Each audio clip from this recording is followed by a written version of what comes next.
Olá, eu sou Cida Pedrosa e aqui é mais uma edição do Fresta. Sejam todos bem-vindas, bem-vindos e bem-vindes. Aqui nós queremos alargar olhares, conversar sobre política, literatura e cultura. E para ser minha parceira nessa festa, Clariana Arocha. Olá, é um prazer imenso estar aqui.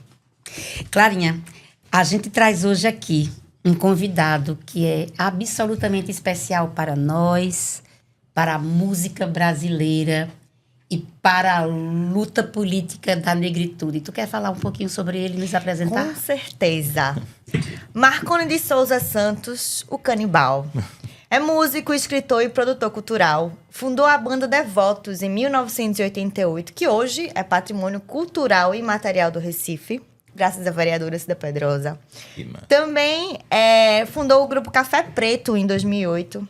É um dos pioneiros do movimento punk em Pernambuco e se destaca por seu ativismo social, utilizando a música para abordar problemas da periferia, como no bairro Alto José do Pinho, aqui no Recife.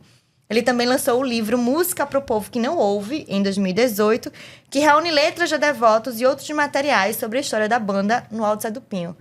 Bem-vindo, Canibal. Puxa, que apresentação massa, hein? É você. Pô, muito obrigado pelo convite. Estou felizão de estar aqui, trocar essa ideia com pessoas que eu adoro e que eu considero muito.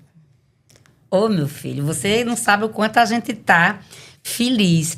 A gente, toda vez, Canibal, antes de conversar, como eu sou poeta, eu digo um poema e faço uma pergunta a partir do poema que eu ler, tá? Eu vou ler um poema pra ti, do Solano Trindade, que é um poeta que eu amo demais, esse poeta negro, esse poeta que fez a luta pelas pessoas todas do Brasil e do mundo. E ele tem um poema que se chama Tem Gente com Fome, que eu acho a coisa mais linda do mundo, que ele diz assim: trem sujo da Leopoldina, correndo, correndo, parece dizer, tem gente com fome, tem gente com fome, tem gente com fome, tem gente com fome. Estação de Caxias, de novo a dizer, de novo a correr, tem gente com fome, tem gente com fome, tem gente com fome. Vigário Geral, Lucas, Clodovil, Brás Pina, Penha Circular, Estação da Penha, Olaria, Ramos, Bom Sucesso, Carlos Chaga, Triagem, Mauá, trem sujo da Leopoldina, correndo, correndo, parece dizer, tem fome, gente com fome, tem gente com fome, tem gente com fome. Tantas caras tristes querendo chegar em algum destino, em algum lugar.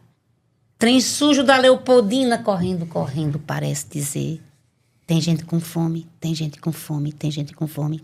Só nas estações, quando vai parando, lentamente começa a dizer: se tem gente com fome, dai de comer. Se tem gente com fome, dai de comer. Se tem gente com fome, dai de comer. Mas o freio de ar todo autoritário manda o tem parar. Psss. Canibal, tu tem fome de quê? Eu tenho fome de viver. Tenho muita fome de viver. Quando eu vejo um poema desse, tem gente com fome, eu lembro das fomes sociais, tá ligado? A fome de você querer um bom estudo, a fome de você querer saúde, a fome de você querer viajar o mundo, a fome de você querer ver outra pessoa bem. Eu acho que quando a gente fala de fome, eu acho que tem o sinônimo é muito mais abrangente. Não é só aquela fome de comida. Eu acho que aquela fome de você querer ter alguém que cuide de você, tipo, você ter uma instituição, que aquela instituição cuide dos lugares, principalmente das periferias, da favela. Porque a gente vê que quando que se pensa em cuidar das periferias e favelas, as pessoas pensam muito em segurança. E às vezes nós queremos fome, a nossa fome também é de bem-estar. Tá? De ter uma educação dentro das favelas, de ter saúde dentro das favelas, de ter um cuidado dentro das favelas. Então, quando eu penso em fome, eu penso em uma fome geral. Que coisa linda. Que resposta fantástica. Chegou, fiquei emocionada. Eu me paralisei, fiquei emocionada. Eu tenho essa mesma fome que você, que coisa linda. Olha, tu és músico, escritor. Quando eu vejo tu no palco, eu acho que tu performa muito. Então é muito teatro também. Não é só um músico, né? Com sua guitarra, com sua voz, você performa no palco. Como é que a arte entrou na tua vida? Pode crer, Cida. Cara, a arte, ela me escolheu, Cida. Eu tenho certeza que a arte me escolheu. Primeiro porque quando eu entro dentro do movimento punk, eu queria fazer tudo menos ter banda. E as pessoas quase me obrigaram a fazer a Devotos. E eu dizia que não queria, não quero ter banda, não quero ter banda. Quero ajudar, quero fazer profetagem, quero organizar nos shows, ajudar na organização dos shows, mas eu não quero ter banda. E fui praticamente obrigado. Me lembro que Lael, que era o baixista de uma banda chamada SS20, olhou pra mim no dia que a gente tava no Point, a gente se encontrava no Point na frente da estação do metrô, onde tem aquela estátua de Luiz Gonzaga, aquela pracinha ali. E ele chegou pra mim e disse, tu vai fazer tua banda, o nome da banda é Devoto do Ódio. Vocês vão tocar no dia 6 de agosto, que é o dia do terceiro encontro nuclear, que era o dia 6 de agosto, que é o dia da bomba de Hiroshima, que é um encontro de protesto que a gente sempre fazia. E todo ano a gente fazia. E ele falou assim mesmo. Isso era comecinho do ano, acho que era fevereiro, por aí. Ele falou. E eu disse, caramba, eu disse, tá, velho, vou fazer. Eu topei, disse, vou fazer.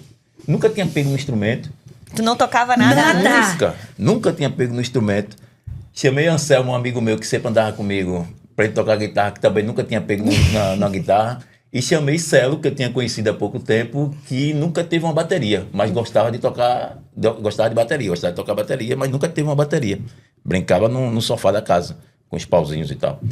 E eu digo, pô, vamos ensaiar. Vamos ensaiar. Eu digo, eu vou fazer o seguinte, a primeira coisa que eu pensei, não vamos fazer cover. Vamos fazer música autoral, porque se tiver errado, ninguém vai dizer que tá errado. A música autoral é nossa. Então, que saída maravilhosa! Ninguém vai dizer que pode dizer que é ruim, mas errado não tá. Tu já escrevia? Não escrevia. Eu escrevi umas 2 frases lá que eu achei que dava pra rimar. Eu tava muito em cima disso, de rimar e falar das coisas que eu tava vendo ali, meu inconformismo no Alto Zé do Pinho. Falar daquilo que eu tava vendo.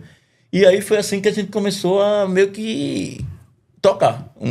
No quarto da minha casa, minha mãe... Enlouquecida. Cara, assim, pra tu ter uma ideia, ela ficava na frente, quando a gente começava a ensaiar, ela ia pra frente de casa, a casa sem estrutura nenhuma de ensaio. Claro. Um caixa-flanca, aquele caixa-flanca, quem conhece sabe, que a gente plugava tudo, teclado, guitarra, baixo, bateria, voz, tudo nele, num caixinha só, um coisa de bateria que a gente inventou pra Celo. E aquela zoada no meio da casa que o Alto Zé do Pinho todo escutava. E minha mãe ficava na frente da casa, parecia que não estava acontecendo, que não era lá. Quem passasse e olhasse Dona Maria ali pé no muro, dizia, não, isso não é na casa da Maria, não. Não é aí dentro, não. Dona Maria parece que não tá acontecendo nada. Não é aqui, essa zoada não é aqui. E passamos anos assim, ensaiando lá na minha casa, até o primeiro show. E foi assim que a arte me escolheu. Eu tive uma certa sorte, assim, que quando eu entrei dentro do movimento punk, e dentro do movimento punk foi que eu comecei a ter ideia do social. Eu tinha mais ou menos uns 16, 17 anos, eu não tinha ideia nenhuma do social. Música para mim era só diversão. Eu não escutava o que as pessoas diziam, se tinha alguma mensagem, se tinha alguma coisa. Podia até ter, mas escutar quando eu digo de você absorver aquilo. Eu só escutava e, achava massa. Quando eu entro no movimento punk, eu começo a ter as coisas, começo a ler umas coisas que as pessoas começam a me mostrar. Canudos, Malcolm X, começam a mostrar umas coisas que eu digo, velho, como é que na minha escola ninguém nunca me mostrou isso? Aí eu começo a abrir mais a mente, aí eu vejo que começo a escutar a música de outra forma, começo a me dar música punk pra ouvir, eu começo a escutar ídolos que eu não tinha, como Clemente mesmo, que fazia umas letras que parecia que estava falando do Zé do Pinho. Eu digo, meu irmão, a banda tem que ser igual a desse cara aqui. Então foi basicamente isso, ela me pegou, Cida, porque eu tinha outras propostas quando era adolescente, né? Como a maioria do menino de periferia, eu queria ser jogador de futebol. E até os 17 anos eu já estava no juvenil, quase indo para os juniores do Santa Cruz. Então, assim, já treinava, o Ramon era meu treinador, aí jogava com o Serginho, o Rivaldo, aquela galera toda. E eram uns caras que o nível era 10 mil vezes mais alto que o meu, mas eu tinha o sonho de querer ser jogador. Mas quando entra o punk, quando entra a música na minha vida, eu começo meio que já não treinava tão bem, já chegava tarde no treino, já ia mais para ensaio do que para treino, já queria mais tocar. Então, eu acho que a arte, ela disse, meu irmão, vem para cá, vem para cá que você vai se servir muito, assim, você vai ter você vai ser uma rede, uma teia, fazer parte dessa teia de músicos, de artistas que tem um social como principal na sua arte. várias bandas juvenis feitas de vocês, porque vocês eram muito jovens, se formaram assim. Algumas, inclusive, desse jeito. Tem uma banda que eu adoro, que é o The Doors, que eles não sabiam tocar também. E aí eles se juntam, feito vocês, igual feito vocês assim, com 7 meses eles estavam fazendo show e nenhum deles tocava. Então, assim, essa coisa é muito bacana. Tu já colocou futebol na roda, então eu já vou perguntar sobre futebol. Quer dizer, então, que o Santa Cruz perdeu um jogador e o mundo ganhou uma banda, um vocalista, um guitarrista, um letrista, um baixista, um cara que faz as coisas incríveis. Ganha um baixista, um letrista e ganha essa banda que é tudo isso. Valeu a pena? Pô, tá valendo muito nessa ideia, porque, assim, eu adoro futebol, eu sempre gostei, até hoje eu jogo futebol, e sei da coisa difícil do futebol, que é os bastidores. Então, não é só o talento que faz você ser um profissional do futebol, tem muitas coisas ali por trás. Às vezes, com certeza, o talento sobressai, porque são verdadeiros fenômenos, não tem como você puxar o tapete de um cara que é fenomenal jogando futebol. Mas a maioria tem muita coisa por trás que chega no profissionalismo, que gente que joga 10 milhões de vezes não consegue chegar. Então eu via muita coisa que não me agradava naquele meio. E eu acho que isso aí também vai me deixando triste. O fato de eu estar ali dentro do Santa Cruz era aquela coisa que hoje em dia não se tem. Você ser criança, gostar de um clube e querer jogar nele. Porque eu podia ter ido para outro clube. Podia ter tentado em outro clube. Nunca tentei em outro clube. Sempre foi o Santa Cruz. Sempre Santa Cruz. Desde pirraça. Ainda vai pro campo? Vou pra campo, vou pra jogo. Ele é torcedor cara, eu vou pra treino, cara. Tu vai pra treino? Eu vou pra treino. Quando o treino é no Arruda, quando o treino era no Arruda, porque o treino agora tá no Ninho da Cobra. Mas quando o treino era no Arruda, nossa, velho, não tinha nada de tarde pra eu fazer, não tinha ensaio, não tinha alguma coisa pra fazer de tarde, eu vou lá no treino dar uma sacada. E meu primo também é de lá, que é Catatal. Sim, aí sim, eu digo, Catatal, velho, ia dar uma sacada no treino aí. Eu ia lá gostava pra caramba, velho. E era...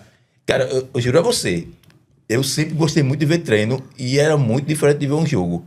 Um jogo, logicamente, é aquela emoção que tá jogando contra algum time. Mas se você quer ver seu time disputando posição, vá no treino, velho. Que os caras se matam nos treinos, velho. Quando chega no jogo é tudo pianinho, mas no treino todo mundo quer ser titular, velho. Que beleza. Que aqui nessa sala tem um outro tricolor doente, que é Matheus. O nosso o coordenador da nossa comunicação.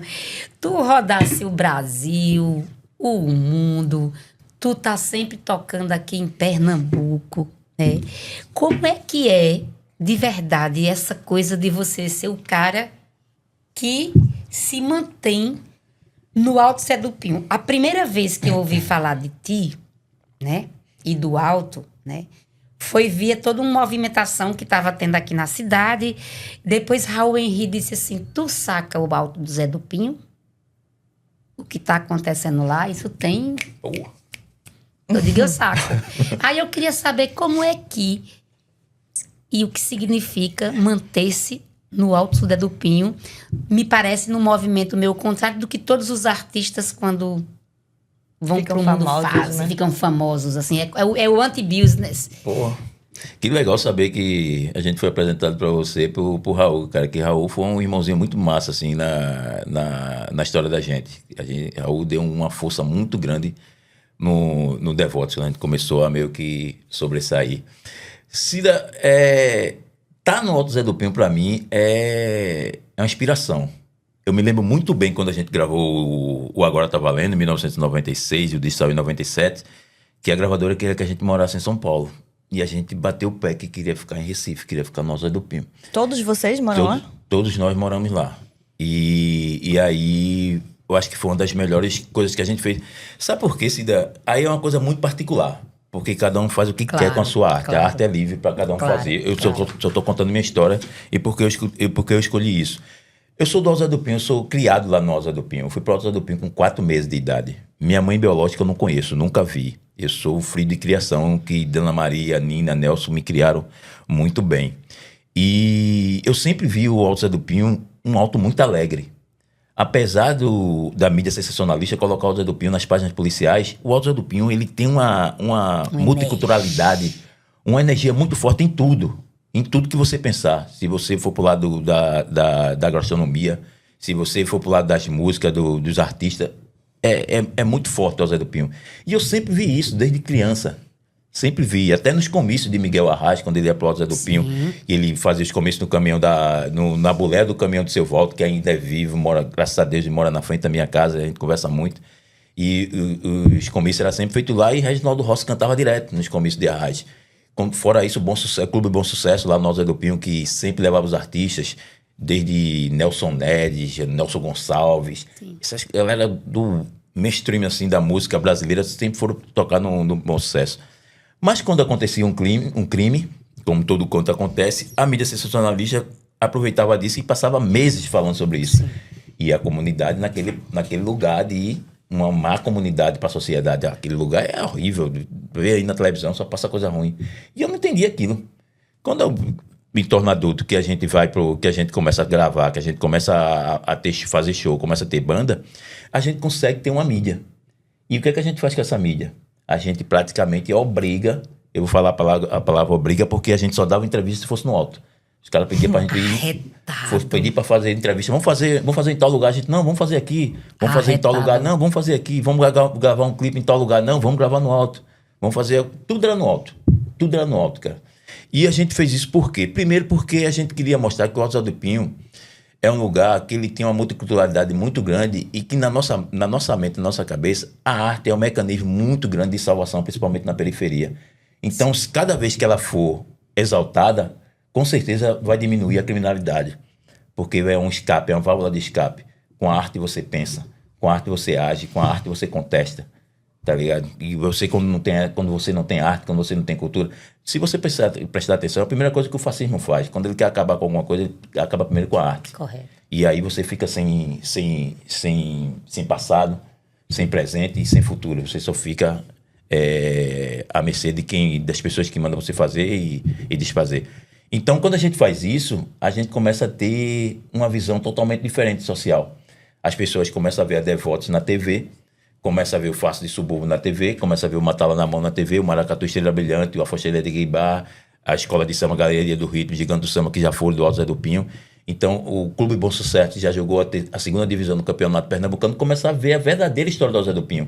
E isso te dá uma autoestima para quem mora lá dentro. Sim. Antes disso, todo mundo dizia, a maioria das pessoas diziam que moravam em Casa Amarela, não dizia que moravam no Alto Zé do Pinho, Sim. por ter vergonha, porque só passava nas páginas policiais, nos repórteres policiais. E, de repente, as pessoas começaram a dizer que moravam no Alto Zé do Pinho. Começaram a falar que moravam no Alto Zé do Pinho. Moro perto de Zebral, moro perto de Adilson, moro perto do Maracatu, eu moro perto do Caldinho do Bio, levo as pessoas para ir para o Caldinho do Bio. Ou seja, começaram a se ver na TV, começaram a se ouvir no rádio, a se ler no jornal como elas realmente são. E isso te dá autoestima. Quando tu sabe que, pô, eu sou isso, velho. Não sou aquele bandido, eu não sou aquilo que fica 24 horas me mostrando na TV um crime que aconteceu. E não é só isso a minha vida. Minha vida é muito melhor que isso. E a gente resolveu mostrar esse melhor da comunidade. E estar dentro de uma comunidade é referência. Aí eu volto para aquela tua pergunta. Escolhemos ficar no Alto Zé do Pinho justamente por causa disso. Porque eu acho que a gurizada, principalmente as crianças, já não tem discernimento do que é bom e do que é ruim. Se ela vê coisa ruim, ela vai fazer coisa ruim. Mas se ela vê coisa boa, ela vai fazer coisa boa. Então, se tem um monte de guri lá do Alto Zé do Pinho, com bandas, com Matala na Mão, Nanica BU, Devoto, ali perto daquela gurizada, aquela criançada, ela vai ver uma coisa boa que está rolando na vida dela. Na TV, na rádio, no jornal. Então, é uma influência. Então, tá dentro das periferias, tá no Alto Zé do Pinho, para nós, além de ser uma resistência, é também um mecanismo de mudança social. Porque as pessoas estão vendo pessoas positivas ali que estão fazendo pela comunidade. E eu quero coisa boa para minha filha, não quero que ela se forme e saia do Alto Zé do Pinho, quero que ela continue, que ela ama, ela adora o Alto Zé do Pinho. Então, acho que estar dentro da comunidade, para nós, é benéfico por causa disso. Não só porque a gente está levando coisa positiva para a comunidade, mas também porque eles estão vendo umas pessoas positivas socialmente falando que eles podem se influenciar. Não para ser um músico, mas para ser pessoas que contestem, que pensem, que falem, que protestem. Eu acho que a gente passa isso também para eles. Que coisa linda, porque na verdade isso é uma postura política de vida e de mundo, né?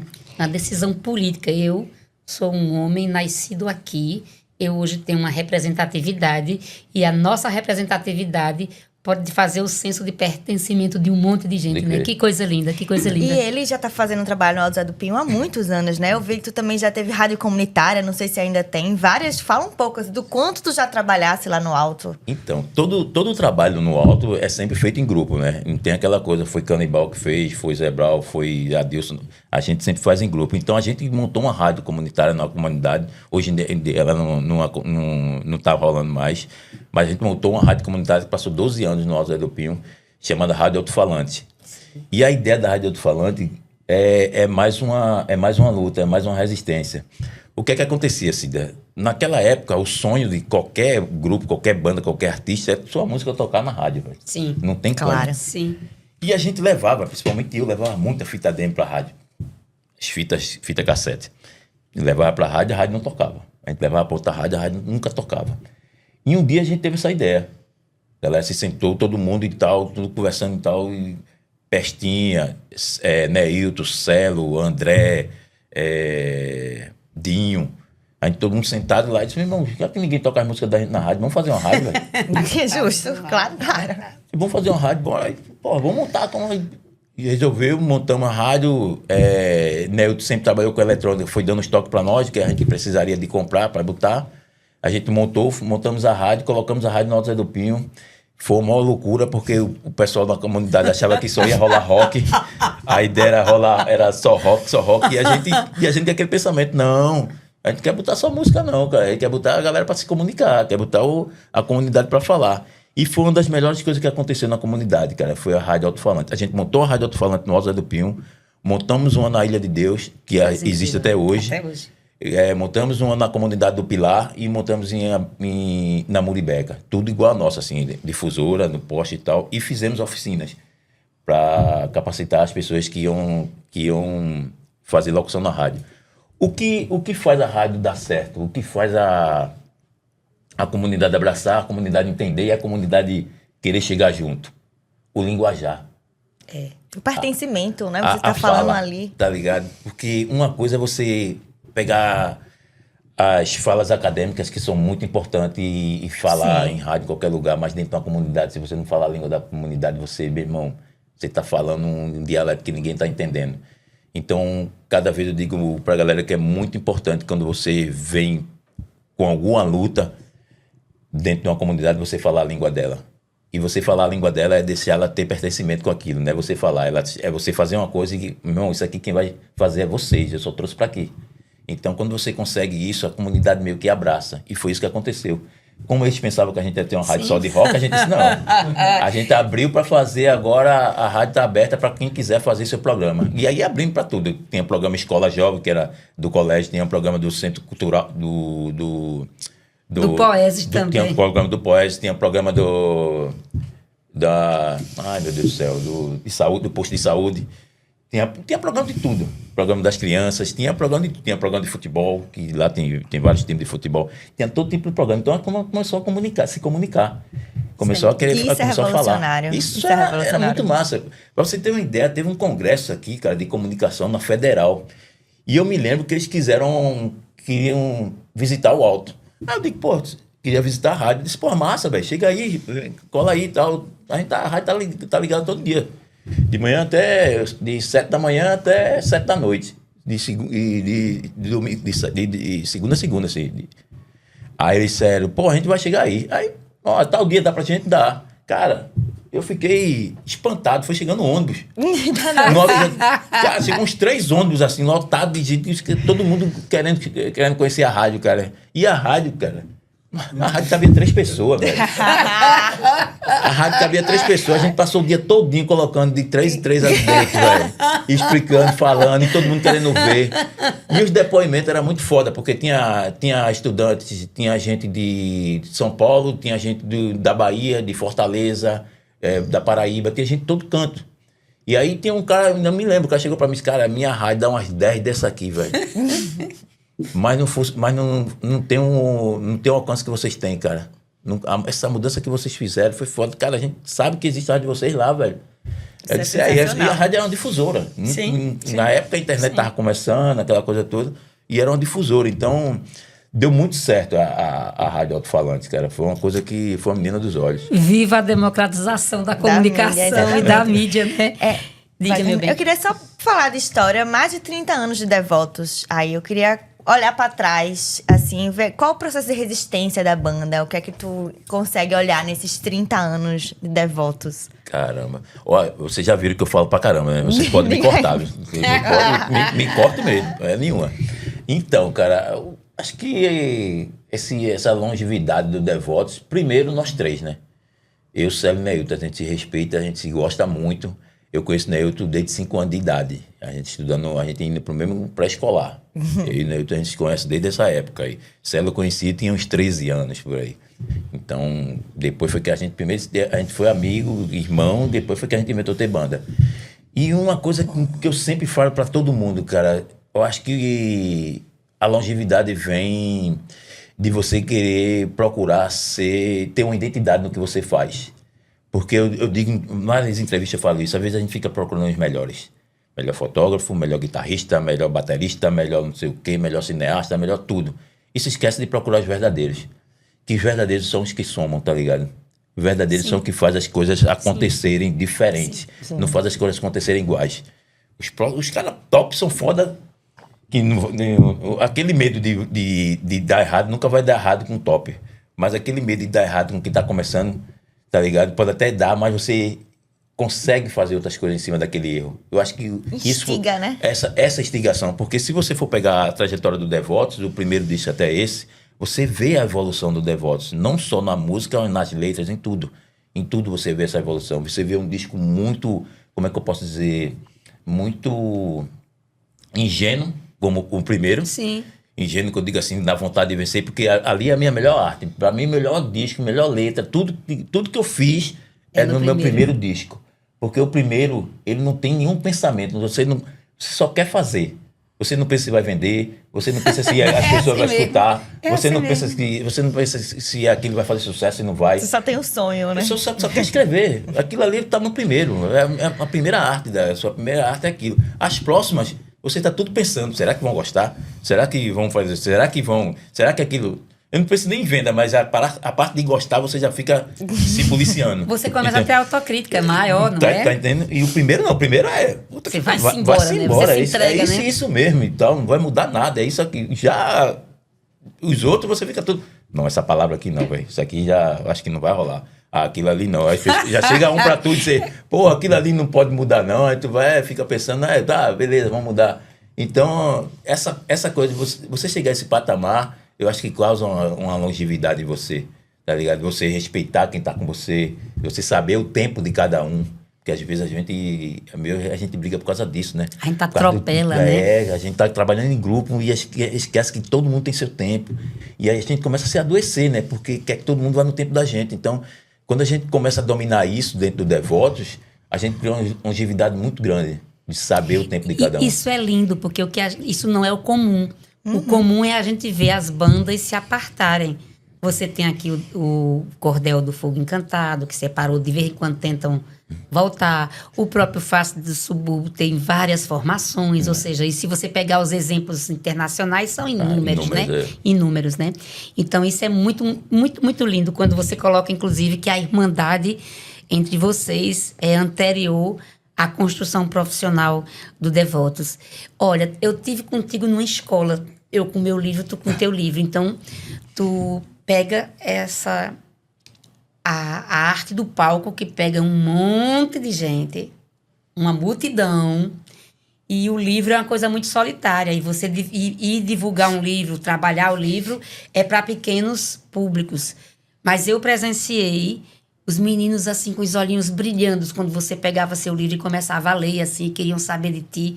Como foi essa ideia e que decisão foi essa de trabalhar tua arte a partir da palavra no livro, no suporte livre, não mais no suporte disco, não mais no suporte Spotify? Pode crer. Então, Cida, aconteceu um show do Devotos no Carnaval, cara, lá na Várzea, lugar que eu amo, adoro tocar na Várzea, adoro ir na Várzea. E quando termina o show, sempre eu gosto de ver. E Devotos é uma banda que foi feita para mudar um quadro social através da sua arte. Devotos foi feita para isso. Então a gente não tem como falar só para quem gosta de rock. A gente não tem como falar só para quem gosta daquele estilo de punk rock, de hardcore. Não, a gente tem que falar para todo mundo, a gente tem que ir para todo canto. Onde tiver um lugar que possa abrir as portas para nós, a gente quer entrar. A gente vai para ser nós mesmos. E aí, quando eu terminei o show, que foi olhar uma banda tocando lá, chegou um senhor perto de mim e disse: pô, gostei do som que tu fez aí, mas não entendi porra nenhuma do que tu disse. Aí é foda. Ele falou assim mesmo: não entendi porra nenhuma do que tu disse. Eu, caramba, velho, que lapada, velho. Aí eu disse: foi mesmo, foi. Aí eu cantou aquela ideia e tal, mas aquilo ficou na minha cabeça mesmo. Estão fazendo o quê, Não, né, ele me castelou mesmo, cara. Virou um castelo gigante na minha cabeça. Aí eu fui pra casa pensando como é que eu podia entrar nesse público, velho. Como é que eu podia ir pra esse outro público que não ia botar um disco de punk rock e hardcore pra escutar. Aí eu disse: vou pra literatura, velho. Vou escrever e vou botar essas letras do Devotos tudo, fazer um livro, tipo um livro de poesia, só as letras e tal. Aí conversei com um amigo meu que me indicou a CEP, Ricardo Leitão, não tinha contato com a CEP. E aí entra novamente Raul Henry, que eu disse: pô, Raul, tu conhece alguém da CEP e tal? Pô, conheço o Ricardo, dá pra arrumar uma reunião pra mim com ele lá? Ele dá, pô. Arrumou uma reunião na CEP comigo, pra mim, com o Ricardo Leitão. Eu falei essa mesma história com ele. Ele já adorou de cara, disse: pô, tem que ter um livro mesmo. E aí eu disse a ele qual era a ideia de fazer o livro, de estar aí na confecção, né, conversando com o Marcos Abarreto, que foi o cara que diagramou o livro pra mim, me conhece desde o movimento punk, e também trabalha na CEP. Ele disse: cara, por que tu não fala das tuas influências, não fala quando tu começou, por que tu começou, pede alguém também para falar sobre a tua história e tal, terminou que foi sendo ele mesmo. Eu disse: pô, massa, velho. Comecei a falar, comecei a escrever. Tanto que o livro começa eu falando da minha vida.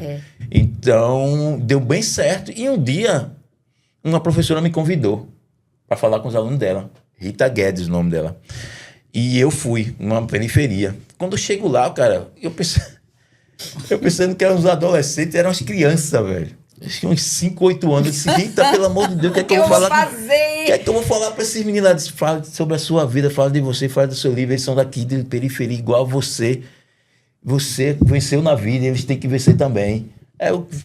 Esse lance de vencer na vida é meio louco, assim, ainda na minha cabeça, mas eu sei a importância que eu tenho, que Celo tem, que Neutro tem para a sociedade, através da nossa música, através do Devotos. Então eu pensei nessa forma quando ela diz que eu venci na vida. E aí eu disse: beleza, eu comecei a falar, velho, da minha vida para as crianças, para aquelas criançadas. Deu certo. E aí eu peguei, fiz a besteira de colocar as fotos no Instagram. E disse: pô, hoje eu fui em tal escola, foi muito massa. Aí pronto, velho. Durante a semana, foram uns 10 professores me convidando para ir para a escola. Para conversar com as crianças. Pô, bora. Aí terminei indo para a faculdade, estou indo para a empresa. Um mês passado eu fui para uma empresa de advocacia para falar sobre transformação social através da música, na periferia, falando do meu livro. Então comecei a ir para todo canto para falar sobre música, sobre o meu livro. E foi uma coisa inesperada. Isso foi inesperado, porque meu pensamento era que meu livro ia estar numa livraria e que as pessoas iam lá pegar, iam ver e iam dizer: pô, que massa isso aqui, que legal e tal. Outro, que são pessoas que não curtem rock, mas iam ver as letras ali. E foi assim que eu comecei a meio que desfrutar esse mundo que eu descobri que é maravilhoso. Eu tô amando quando a professora me chama para ir numa escola para falar com os alunos dela. Cara, Cida, eu tenho uns 54 anos, cara. Quando eu tinha a idade dessa gurizada que eu vou na escola, a educação era moral e cívica, velho. É verdade. Tá ainda ligado? era o tempo da ditadura, que ensinava moral e cívica. Ninguém falava para você que Borba Gato exterminou os índios no Brasil. Ninguém falava. Ninguém falava para você que os bandeirantes exterminaram os índios no Brasil. Ninguém. Tá ligado? Ninguém falava pra você sobre maracatu. Ninguém falava pra você sobre arte, sobre cultura. Bicho, era muito louco aquela época. E de repente entra um negro, cheio de tatuagem, com dreadlock, tocando punk rock dentro de uma escola pra falar sobre transformação social através da música. Cara, se isso não é isso é Paulo Freireano, é um presente para você. É Paulo Freireano, e isso é um presente para todos nós. Porque você é um educador nato, eu tive com ele. Ele tem uma interação com a meninada que é uma coisa incrível. Eu queria fazer uma pergunta, já quem está meio no lado da política, a gente já até conversou isso em corredores, eu e tu, que é essa coisa de vários vários representantes do punk terem virado conservadores. A gente tem os casos do Digão, do Raimundos, né? A gente tem o Lobão. Tem um monte de gente que foi aí virando conservador. Tem até uma turma muito bolsonarista mesmo. E isso dá uma tristeza muito grande. O Rodrigo, um monte de gente. Como é que tu vê? Como é que tu vê isso? É muito difícil. Como é que tu vê isso? É basicamente isso. Dá uma certa... Porque são pessoas que... nós éramos fãs, né? Sim, Curtia sim. muito e tal. Eu creio, Cida, tem uma coisa muito, muito louca, assim, para as pessoas que têm seus ídolos na cabeça. Às vezes é bom ficar só curtindo o que ele faz. Não vá muito no mundo, difícil, não vá né, muito véi? no mundo dele, não, porque você vai se decepcionar ou não. Mas o que eu vejo é que é uma coisa que sempre existiu. A gente uma vez estava conversando, eu, Célio Neilton, e a gente prestando atenção numas coisas, numas bandas que a gente escutava gringa, naquela época. A guitarra do cara com a bandeira, com algum símbolo nazista, e a gente não tava ligado, céu. tá ligado? Sim. Com alguma coisa supremacista, e a gente não tava ligado. E Sim. uma coisa meio que... Sempre aconteceu isso. Eu acho que hoje em dia tá forte justamente por causa disso. Eu acho que vieram de outra maneira. Entraram dentro das igrejas, tá ligado? Entraram dentro das igrejas primeiro, depois agora tão forte na política, hoje em dia são maiores, a cadeira deles são maiores e tal, consegue decidir várias coisas. Então, quando eles têm essa... Como é que eu posso dizer? O extremista, ele tem uma... Como é que eu posso... Uma covardia de quando ele tá por baixo, ele se esconde. E quando ele se acha que tá por cima, ele quer aparecer. Ele faz questão de ser idiota, ele faz questão de ser sarcástico, ele faz questão de humilhar as pessoas, ele faz questão de tirar qualquer coisa que esteja num poder social de uma classe menos desenvolvida, como na periferia. Então, eles são muito assim. E dentro da música, quando a gente vê isso, as pessoas se mostrando dessa forma, a gente vê o quanto cada vez mais as pessoas têm que ler e pesquisar o artista que você tá querendo, tá gostando. Porque, cara, é praticamente, como é que eu posso dizer? Na minha cabeça era impossível tal pessoa ser de direita. Dentro do rock, dentro Sim, do punk, dentro sim, do hardcore. inacreditável, né, E de velho? repente você vê que o cara, porra, meu irmão velho. O cara é extremista mesmo. Então, eu digo, caraca, velho, como é que eu vou... E aqueles discos, aquelas coisas que a gente escutava, as músicas, que falavam de temas sociais, como é isso, cara? Aí, cara, pra mim a gente tá vivendo uma fase de doença. De doença. É uma fase de doença, porque uma coisa, cara, é você contestar o que tá errado e o que tá certo entre direita e esquerda. E isso é Livre expressão. com certeza, tem que se fazer. Ninguém é 100% acima do bem e do mal. Todo mundo, a gente tá ali para ser contestado o que tá falando mesmo. Outra coisa é você ter certeza que aquilo tá errado e você dizer que aquilo tá certo. Sim. Tá entendendo? Isso aí é loucura na minha cabeça, e principalmente quando entra dentro da classe artística, que fica difícil de comentar. Quem são tuas influências? O que é que te Porra. inspira hoje? Porra, meus heróis não morreram de overdose. Que velho. bom! Cara, é sério. Não, eu tô falando Não, sério. que não, bom. é sério. Ó, meus heróis é Clemente, que tá vivo aí. É o Clemente. O HR, que é o vocalista do Bad Brains, ele se jogou pra caralho, mas não conseguiu morrer. Ele tá vivo e parou. Tá vivo e bom, parou. gente. Tá vivo e parou. Mas, assim, musicalmente falando, o Inocentes, que é uma banda que, quando o Lael me obriga a fazer uma banda, eu fui bem pro lado do Inocentes. E Clemente é meu ídolo até hoje. E o Bad Brains é a banda que me ensinou que eu podia fazer tudo dentro da minha música. Porque até então, antes de eu conhecer o Bad Brains, o hardcore e o punk, ele era muito engessado, era aquilo. Sim. E aí o Bad Brains é uma banda que mistura hardcore e punk com reggae. E eu sou apaixonado pelo reggae. Eu digo, velho, isso aqui vai Café entrar dentro da Preto The Voice é uma também. banda maravilhosa. Ô, Canibal, tu falasse muito aí sobre o que é que tu via lá no Alto Zé do Pinho e que essas letras, de alguma forma, trazem essa demanda social. Pra quem também tá nos ouvindo, o que é que você viu, o que é que você vê hoje, o que é que tem nessas letras, como é que foi essa saída? Me lembra muito quando tu fala, me lembra muito de Mano Brown também, não sei se ele também é um ídolo teu, assim. Com certeza. O que é que tu enxergava antes, o que é que tu enxerga hoje, como é que foi esse processo de preciso escrever pra falar isso daqui? Cara, o processo de escrever, ele começa com punk, né? Quando eu começo a escutar e ler algumas coisas dentro do movimento punk, eles começam a me mostrar. Eu meio que me influencio naquilo, mas o processo das minhas letras é tudo do cotidiano, do que eu vejo e do que eu vivo. E o que é que tu via lá? E aí, quando eu tava, imagina eu sentado ali no Alto Zé do Pinho, vendo as pessoas pra lá e pra cá, querendo fazer alguma coisa e nada, e de repente vem na minha cabeça uma letra feito, sei lá, eu tenho pressa de vencer. Consegue dizer ela pra gente aí? Eu consigo dizer, eu queria dizer primeiro a história dela, porque Sim. quem mora em periferia, às vezes a gente tem uma pressa, às vezes não, a gente tem uma pressa muito grande de vencer, porque socialmente falando, a gente não tem muita, como é que eu digo, válvula de escape pra gente ter as coisas, vamos dizer isso, né? A gente, acho que falta muita coisa voltada para a periferia para a gente conseguir alcançar os nossos objetivos. E de repente, quando chega uma oportunidade para você que é dentro de periferia, aí você corre para querer abraçar aquela coisa, e aconteceu isso com a gente. Em 1994, a gente teve uma proposta de gravar um disco e fomos gravar lá em São Paulo com uma pessoa que a gente nunca viu na vida. O cara chegou no Alto Zé do Pinho e disse que era produtor, queria gravar Devotos, colocou a gente dentro de um carro, um Gol, ainda me lembro naquela época, um carro Gol. Nós três entramos e fomos embora para São Paulo de carro Gol. Chegamos lá, passamos uma semana. Que deu certo. Passamos uma semana gravando. Foi aí que eu conheci o Clemente, que foi ele que fez a produção. Passamos uma semana gravando.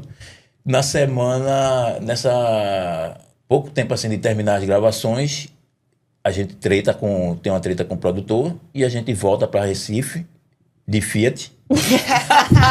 Deu. Melhorou, não, piorou. Aquele Fiat Uno. Nossa, velho, voltou de São Paulo no Fiat Uno, meu Deus do céu. No Fiat Uno, aí volta para Recife de Fiat Único e o disco nunca sai, a gravação nunca sai, se perde a gravação, ninguém sabe até hoje o que aconteceu com aquela gravação. Marcelo Pereira sabe da história na época e mete uma matéria no jornal e diz: Devotos teve pressa de gravar. E quando eu escutei isso, quando eu li isso, na hora eu fiz a música Eu Tenho Pressa de Vencer, na calçada da casa de Celo. Quando eu lendo assim, peguei um papel assim e comecei a escrever. Eu tenho pressa de vencer, eu tenho pressa de vingar. Quem mora na periferia tem esse tipo de pressa, de vencer, de vingar como uma planta, como uma árvore, como uma semente. A gente tem essa pressa porque a gente sabe que eu, particularmente, na minha época de adolescente, de guri, a maioria dos meus amigos que estavam comigo, a maioria não passava de 25 anos. Então eu pensava que 25 anos eu já ia dançar, já não estava mais aqui. Então, de ser confundido, de estar na comunidade, claro. Daqui a pouco chegava um dia, meu irmão, é tu que é fulano e tal, botar a arma na minha cabeça. Não, parece pra caralho, não sei o quê. Então já aconteceu muito isso com a gente, assim. De descer o Alto Zé do Pinho e quando subir de madrugada a polícia mandar a gente deitar no chão, abrir as pernas, dizer que o instrumento não é da gente, dizer que a gente não é músico. Então, essas situações é a situação de você estar dentro de periferia e você diz, meu irmão, e do racismo, né, que existe. E do preconceito em geral. O cara fala, meu irmão, não vou fazer 30 anos, não vou fazer 25 pesado. Anos nunca. Uhum. Então, tudo isso estava dentro do Eu Tenho Pressa. Uhum. E aí foi quando o Marcelo Pereira fez essa matéria, eu fiz essa letra do Eu Tenho Pressa, que ela fala mais ou menos assim: eu tenho pressa de vencer, eu tenho pressa de vingar, vencer para me suceder, vingar para me realizar. Vivendo assim eu vou morrer, vivendo assim eu vou matar. Eu tenho pressa de vencer, eu tenho pressa de vingar. Super curta, bonito, mas bem direta. Pesada. E esse lance de ser curta e pesada foi que a gente pegou meio que pra nós, assim, porque a gente fica querendo... Pesada e justo. Pesada no sentido da necessidade de ser peso mesmo. Às vezes você fica querendo meio que enfeitar o pavão, né? O pavão tá todo enfeitado, você quer enfeitar, não precisa. Às vezes o mínimo é o mais. E a gente apostou nisso nessa letra, falar menos e mostrar mais. E essa letra é uma das letras que muda a vida de muita gente que bate comigo na rua e diz, meu irmão, eu tenho pressa, me abriu a mente. Eu tenho pressa, aconteceu isso, isso, isso e isso comigo. Olha o depoimento, a turma fala pra nós da música Eu Tenho Pressa e das letras do Devotos. E aí a gente vai sempre evoluindo, né? A gente vai vendo, às vezes a situação do dia a dia. Tem uma música que fala fé demais, eu tenho fé na mudança dos homens, flores para os homens de sobrenome, pede ao pastor para mudar o caminho, flores para eles com muito espinho, antropofagia comendo a sua mente, fé em dinheiro te deixa contente, fé demais te deixa doente, a mudança é você quem faz, se te faz bem Se te faz bem o caminho, vá atrás, mas não julgo que não são iguais. Canibalismo comer na sua mente. Fé e dinheiro te deixa contente. Fé demais te deixa doente. Então tem essas coisas que a gente Arrasou. vê no cotidiano, né? Bravo, Poderíamos bravo. ficar horas aqui, mas temos a caixinha do além. Eita, caixinha Aqui do deixa eu além. virar, pois senão batem na... Vou virar aqui. Caixinha do além tem uma pergunta pra ti. Vamos explicar o que é a caixinha do além, porque ele tava curioso pra saber o que era a caixinha do além. É o seguinte, todas as vezes que a gente entrevista alguém que já partiu, faz uma pergunta para quem está aqui sendo entrevistado. Ui. É. Pera, deixa eu tomar um gole. Toma um gole de água. Tem aguinha ali pra Cane? Não, deu pra dar um gole, deu. Deu. Ô, Tem mais água aqui. Chega, menino. Olha, Quem será que Tem vem? aqui. eu não sei se você gosta dele, Toma e aí canibal. vai, não tem jeito, né? Vai as minhas influências, que eu gosto. Vai uma pessoa do rock, não vai uma pessoa do punk. Ozzy Osbourne pergunta Amo. para... Ama? Amo. Porque eu amo. Pronto. Ozzy também amo. Ozzy Osbourne pergunta pra ti. Tu não tá achando essa cena punk muito careta?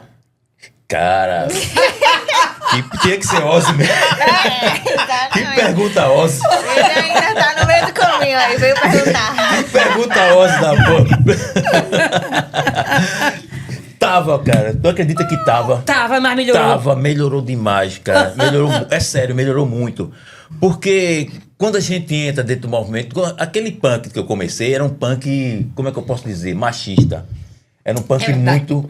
Que você não Verdade, via mulher verdade. no palco, a mulher que você via era sempre a namorada de alguém, Verdade. de alguém que estava ali, ou algum amigo da amiga que vinha, mas nunca via a mulher dentro do punk, dentro mesmo. Hoje em dia você vê o punk muito mais abrangente e tendo umas influências também lá de fora, porque como a gente já deu uma circulada na Europa, a gente vê que não é assim. O movimento punk, quando ele vem para o Brasil, ele é muito deturpado e marginalizado pela Rede Globo. Então, o Rede Globo começa a mostrar matéria só coisa ruim dentro do movimento punk. Sim. Então, aquilo ali fode muita gente. Ninguém do punk perdeu emprego, perdeu muita Sim. coisa. E o punk, se você for ver o punk na origem, o punk tem a parte vegana do punk, tem a parte literária do punk, tem a parte vestiária do punk, que eles são muito em cima da moda também. Então, tem essas coisas todas, e a parte literária do punk, ela é muito rica. A parte do literário Sim, do punk é sim, muito sim, rica. muito rica. E é muito usada não só no Brasil e na Europa, com certeza. Mas aqui ninguém se falava disso. Então, hoje, o punk de hoje em dia, a gente consegue mais falar sobre isso e consegue mais trazer as pessoas para junto. Hoje em dia, você vê uma banda como Punho de Marrim, que é uma banda de punk preta, e que o vocalista é uma mulher preta, é de São Paulo, é uma banda muito foda, vai até tocar no The Town agora. E ver uma banda como Black Pantera, que é uma banda preta, adoro. tá ligado? Ver bandas do movimento punk trazendo pessoas gordas para falar sobre gordofobia. Então, hoje em dia, o movimento punk está muito mais abrangente. Ver a classe LGBTQIA+, que sempre teve dentro do punk, Sim. mas hoje em dia consegue sobressair mais, a gente consegue falar, consegue estar junto, porque até então, mesmo ela estando dentro do punk, também tinha uma discriminação. Então, hoje eu vejo o punk bem melhor do que na minha época. É menos Ozzy, como Ozzy falou. A gente tá chegando ao fim, não sei nem se dá para terminar uma última perguntinha assim, bem... Vai, o podcast é bem- teu. Eu vou tentar ser rápido também. Vai. O que é que a gente tem de novo e de bacana para acontecer Cara, do Devotos agora? Diz pra nós, dá um spoilerzinho, Tem muita coisa. Tem um disco ao vivo do Devotos que vai chegar agora, esse ano ainda, que a gente gravou pela Red Star, que é do nosso amigo Jefferson, lá de São Paulo, um selo maravilhoso. A gente gravou ele ao vivo. Vai sair primeiro em vinil, vai passar um tempo vendendo vinil para depois ir para as plataformas.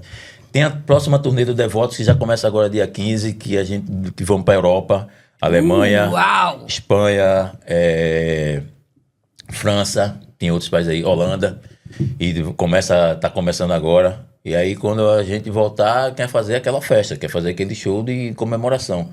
Tem muita coisa rolando aí do Devotos ainda. A gente tá com a mente cada vez mais aberta em disco novo, que a gente já estamos na composição também. Que coisa linda, que coisa linda. Gratidão por tu ter aceito esse convite. Eu que agradeço. A gente tem uma admiração enorme por ti. E ter você no podcast Fresta é uma honra. Clarinha, você quer dizer alguma coisa? Agradecer, assim, acho que você é uma pessoa super importante para a cidade E, por favor, continue trabalhando pelo Recife, que o Recife lhe agradece. Obrigado, Você cara. é fundamental O mundo pra te isso. agradece. É. Beijo. Beijão, Se quiser. obrigado. Obrigada. Esse foi o Eu- Fresta. Eita, acabou? Não acabou não, então vá. termine, meu amor. Não, eu só queria agradecer. Muito obrigado pelo convite e dizer que você é uma pessoa muito importante mesmo, dentro da nossa sociedade. Você está num lugar que, eu sempre falo isso, eu acho que quando às vezes a gente fala sobre política, a gente foi criado dentro do movimento punk a odiar política e político. Sim. Quando eu entro dentro do movimento punk, quando eu começo a ler mais, abre a minha mente que eu vejo que a gente não tem que odiar, a gente tem que ocupar. Se você quer mudar alguma coisa, você não destrói, você ocupa para fazer ela de uma forma melhor. E eu acho que esses lugares, principalmente de política, a gente tem que estar cada vez mais dentro. Se você é da classe LGBTQIA+, que acha que tem que mudar o social, alguém tem que estar dentro da política para aquilo mudar. E você tem que dar esse apoio. Se você sofre com gordofobia, alguém tem que estar dentro da política para mudar. Até chegar o dia de a gente mesmo conseguir assinar as canetas, pegar a caneta e assinar tudo isso. Eu acho que cada vez mais que a gente se envolver com política no lado positivo, principalmente social e democrático, eu acho que todo mundo ganha com isso, seja de esquerda ou de direita. Coisa linda, gente. Esse é Canibal do Devotos.